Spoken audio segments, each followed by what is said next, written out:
یہ مقامات مقدسہ،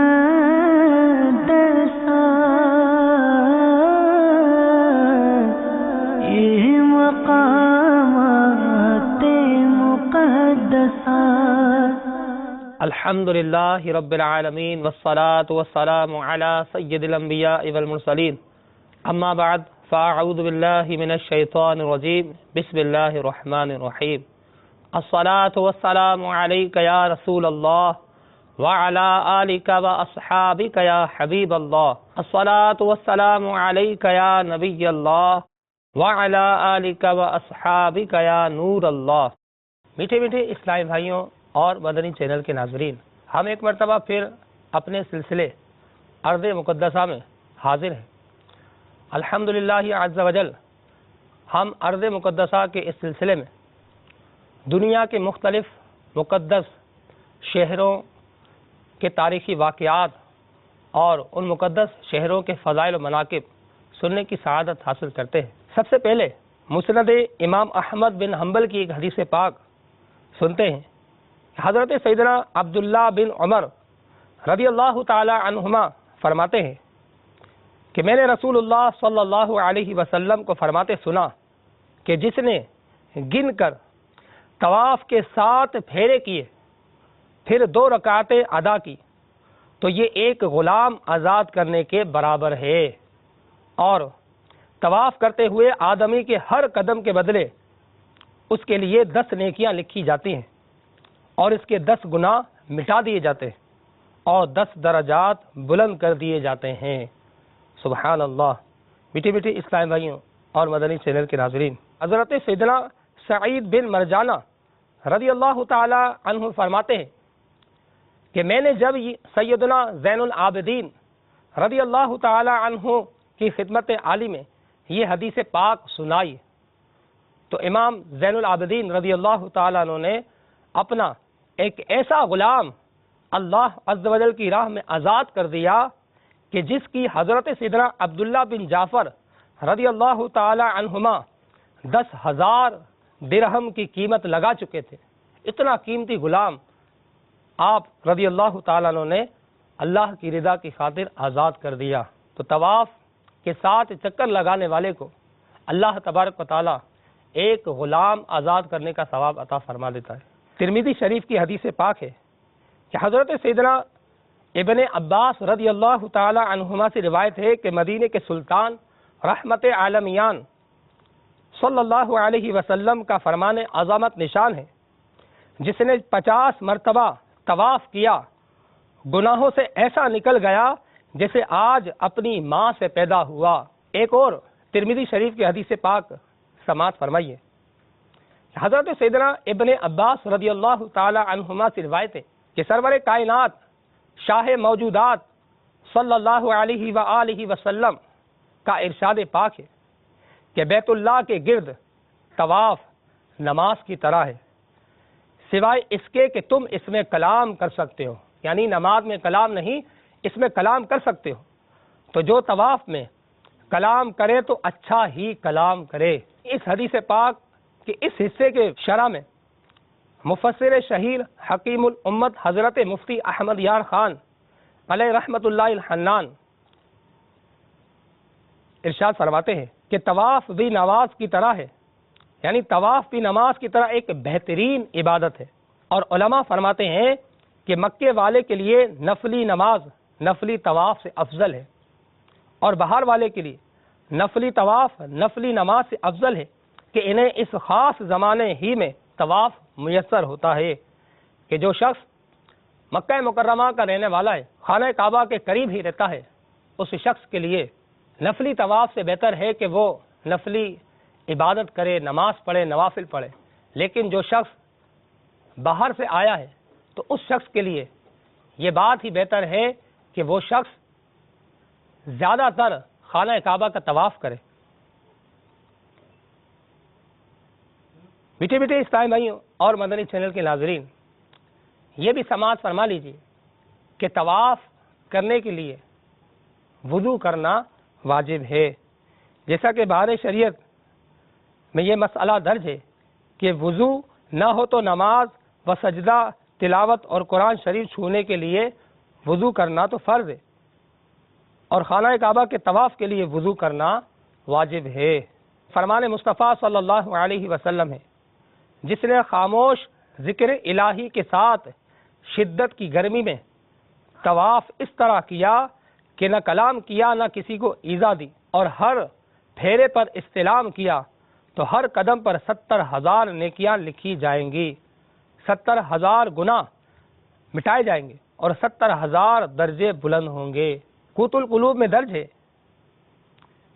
کہ حدیث پاک میں ہے، جس نے برسات میں طواف کے ساتھ چکر لگائے اس کے سابقہ یعنی پچھلے گناہ بخش دیے جاتے ہیں۔ حضرت سیدنا ابو اکال رضی اللہ تعالیٰ عنہ فرماتے ہیں کہ ایک مرتبہ میں نے بارش کے دوران حضرت سیدنا انس بن مالک رضی اللہ تعالیٰ عنہ کے ساتھ بیت اللہ شریف کا طواف کیا۔ جب ہم طواف مکمل کرنے کے بعد مقام ابراہیم پر حاضر ہوئے اور 2 رکعتیں ادا کی تو حضرت سیدنا انس رضی اللہ تعالیٰ عنہ نے ہم سے فرمایا کہ نئے سرے سے عمل شروع کرو، کیونکہ تمہاری مغفرت ہو چکی ہے۔ اور پھر آپ نے ارشاد فرمایا کہ جب ہم نے حضور پاک صاحب لولاک سیاح افلاک صلی اللہ علیہ وسلم کے ساتھ بارش کے دوران طواف کیا تھا تو آپ صلی اللہ علیہ وسلم نے ہم سے اسی طرح فرمایا تھا۔ صفا اور مروہ یہ دونوں پہاڑ اللہ کی نشانیوں میں سے ہیں، چنانچہ اللہ تعالیٰ پارہ 2 سورۃ البقرہ کی آیت نمبر 158 میں ارشاد فرماتا ہے، ان الصفا والمروۃ من شعائر اللہ فمن حج البیت او اعتمر فلا جناح علیہ ان یطوف بہما ومن تطوع خیرا فان اللہ شاکر علیم۔ ترجمہ قرآن کنز الایمان۔ بے شک صفا اور مروہ اللہ کے نشانوں سے ہیں، تو جو اس گھر کا حج یا عمرہ کرے اس پر کچھ گناہ نہیں کہ ان دونوں کے پھیرے کرے، اور جو کوئی بھلی بات اپنی طرف سے کرے تو اللہ نیکی کا صلہ دینے والا خبردار ہے۔ میٹھے میٹھے اسلام بھائیوں اور مدنی چینل کے ناظرین، مفسر شہیر حکیم الامت حضرت مفتی احمد یار خان علیہ رحمت اللہ الحنان فرماتے ہیں کہ پچھلے زمانے میں ایک شخص تھا جس کا نام تھا اساف، اور ایک عورت جس کا نام نائلہ تھا۔ انہوں نے خانہ کعبہ میں ایک دوسرے کو بدنیتی سے ہاتھ لگایا، عذاب الہی سے دونوں پتھر بن گئے یعنی بت بن گئے، اور عبرت کے لیے اساف کو تو صفا پہاڑ پر رکھ دیا گیا اور نائلہ کو مروہ پر، تاکہ لوگ انہیں دیکھ کر گناہ کے خیال سے بچیں۔ لیکن ہوا کیا کہ کچھ زمانے کے بعد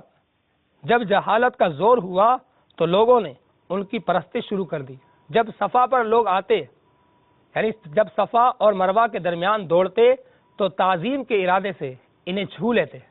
تو صحابہ کرام علیہم رضوان کو صفا مروہ کے درمیان دوڑنا ناپسند ہوا، کیونکہ اس میں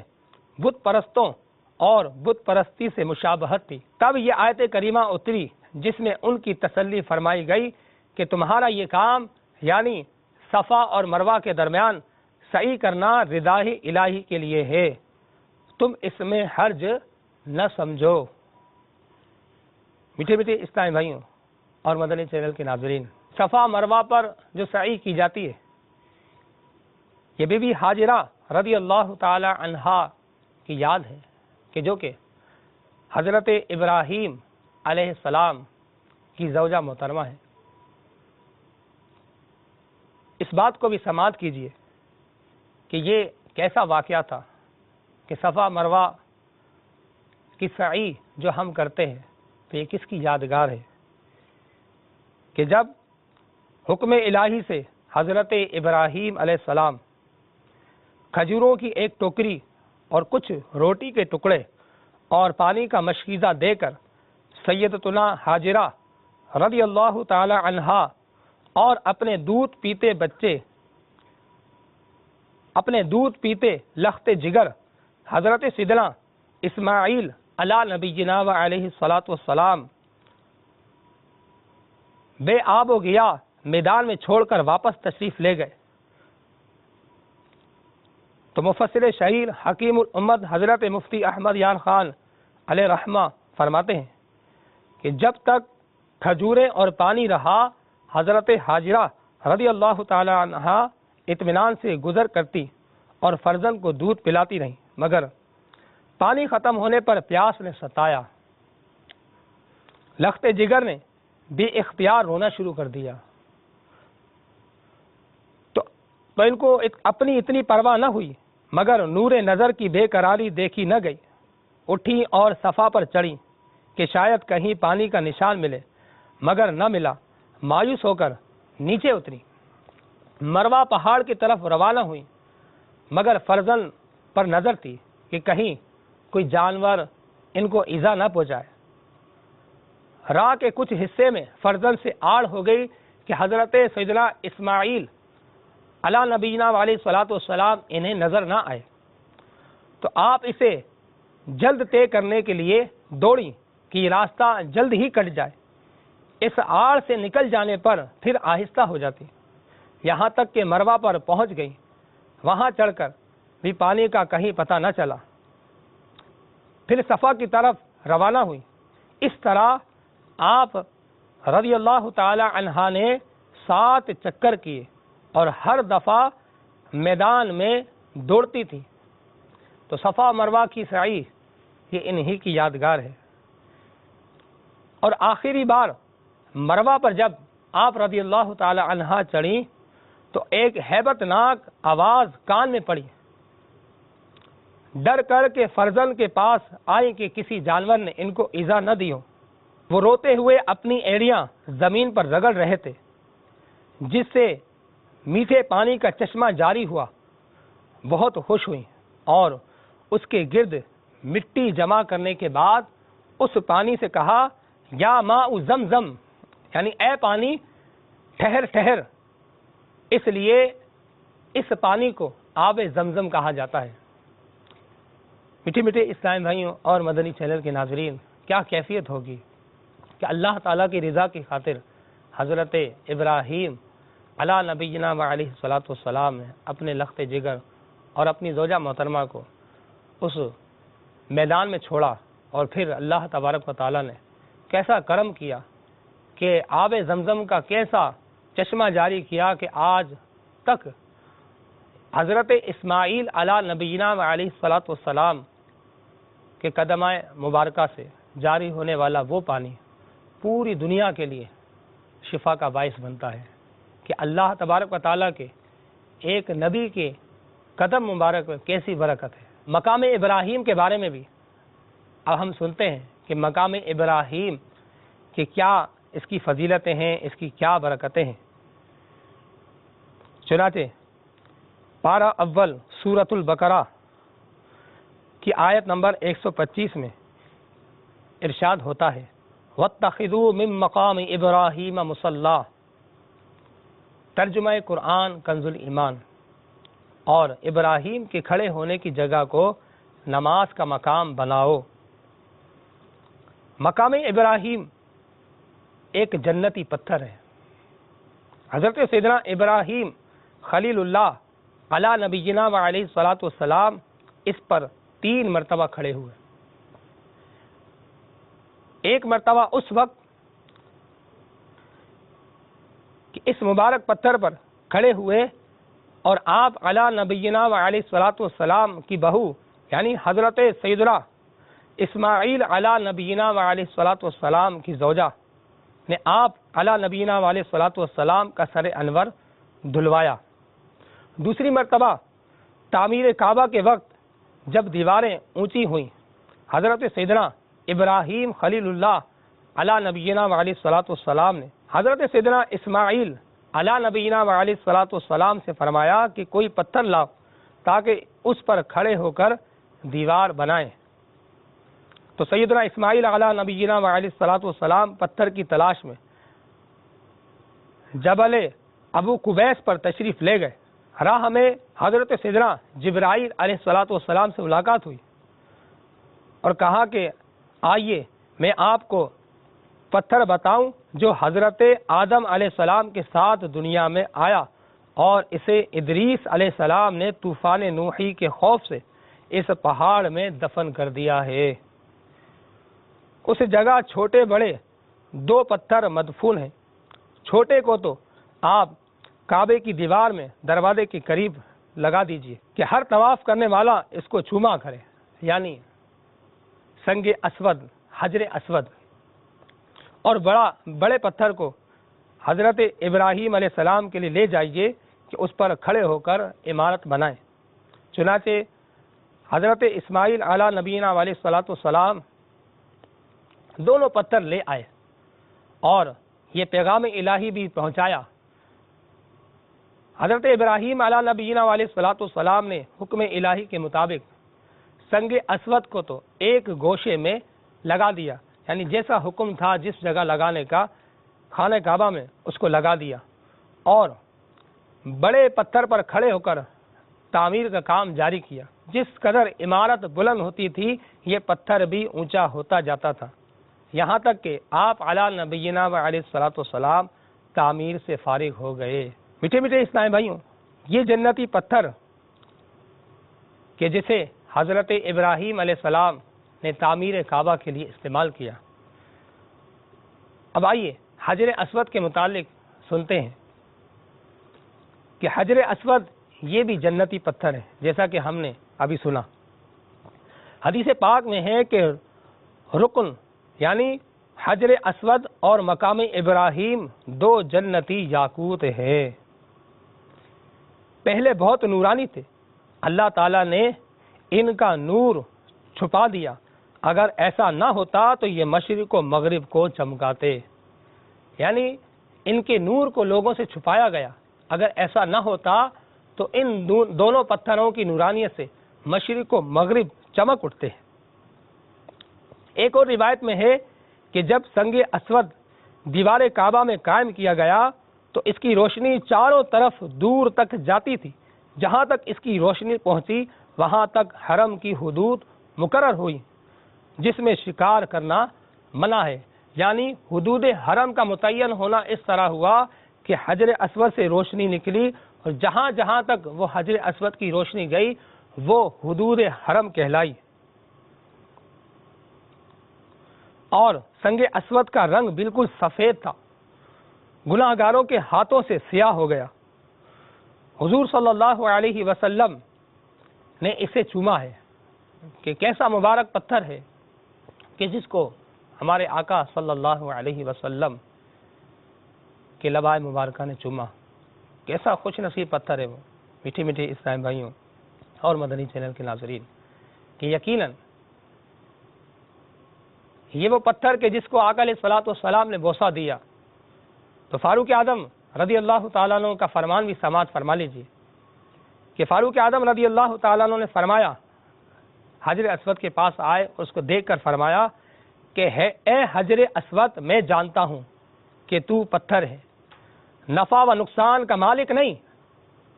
اگر میں نے رسول اللہ صلی اللہ علیہ وسلم کو تجھے چومتے نہ دیکھا ہوتا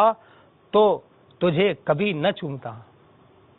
تو صرف اس لیے میں تجھے چوم رہا ہوں کہ میرے آقا صلی اللہ علیہ وسلم نے تجھے چوما۔ واقعی میٹھے میٹھے اسلامی بھائیوں، وہ جنتی پتھر کہ جس کو آقا علیہ الصلوۃ والسلام نے بوسہ دیا، تو عمر فاروق رضی اللہ تعالیٰ عنہ نے بھی اس پتھر کو یہ کہہ کر، یہ سنگ اسود کو، حجر اسود کو یہ کہہ کر بوسہ دیا کہ میں تجھے اس لیے بوسہ دے رہا ہوں کہ میرے آقا صلی اللہ علیہ وسلم نے تجھے بوسہ دیا۔ کاش کہ حجر اسود کو بوسہ دینا، چومنا ہمیں بھی نصیب ہو جائے۔ ترمذی شریف کی حدیث پاک سماعت فرمائیے کہ فرمان مصطفیٰ صلی اللہ علیہ وسلم ہے کہ روز قیامت یہ پتھر یعنی حجر اسود اٹھایا جائے گا، اس کی 2 آنکھیں ہوں گی جس سے دیکھے گا، زبان ہوگی جس سے بولے گا، اور اپنے استلام کرنے والے کے حق میں گواہی دے گا۔ یعنی ایک تو ہوتا ہے حجر اسود کو جا کر قریب سے بوسہ دینا اپنے لبوں سے، اور ایک ہوتا ہے دور سے استلام کرنا۔ تو اس حدیث پاک میں یہ فضیلت ہے کہ اپنے استلام کرنے والے کے حق میں گواہی دے گا۔ میٹھے میٹھے اسلام بھائیوں اور مدنی چینل کے ناظرین، دنیا میں کوئی پتھر ایسا نہیں کہ جس کو چھونے سے گناہ مٹائے جاتے ہیں، لیکن حجر اسود ایسا مبارک پتھر ہے کہ جس کو چھونے سے گناہ مٹائے جاتے ہیں۔ اور یہ وہ پتھر ہے کہ اعلان نبوت سے پہلے بھی یہ پتھر مبارک شاہ خیر الانام صلی اللہ علیہ وسلم کو سلام کہتا تھا، یعنی جب اب تک حضور علیہ الصلوۃ والسلام نے اعلان نبوت نہیں فرمایا تھا، لیکن آقا علیہ الصلوۃ والسلام کو یہ پتھر سلام عرض کرتا تھا۔ اور اس پتھر کی یہ بھی خصوصیت ہے کہ اس پتھر شریف کو پھر ایک مرتبہ اپنی اصل شکل پر کر دیا جائے گا، اور قیامت کے دن اس پتھر کی جسامت یعنی حجر اسود کی جسامت جبل ابو قبیس جتنی ہوگی کہ یہ بہت بڑا مکے کا پہاڑ ہے، اس سے جتنی اس پتھر کی جسامت ہوگی۔